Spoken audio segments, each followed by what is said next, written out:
күндері Азнаура мейрамы құтты болсын. Айтымыз бар, мейрамымыз бар. Жетісу ауданының 90 жылдығы құтты болсын. Мына сценарийді жақсы ойлап тұрған, тұсаукесер тойымен басталып жатыр. Енді жалпы құттықтаудан бөлек мынау жас сәбиге бадамызды берейік.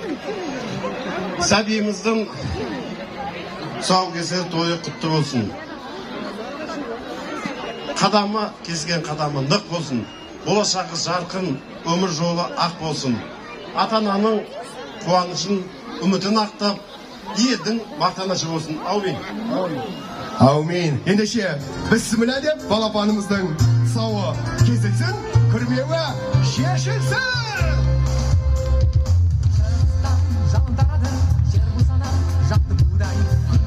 Ал енді сіздер тұсау кескеннен кейін баршаларыңыз тай деп айқайлап тұрсаңыздар, балапанның қадамына бір қуат болады сияқты. Ал біздің қыздарымыз осындай жақсылықтар, жұмыс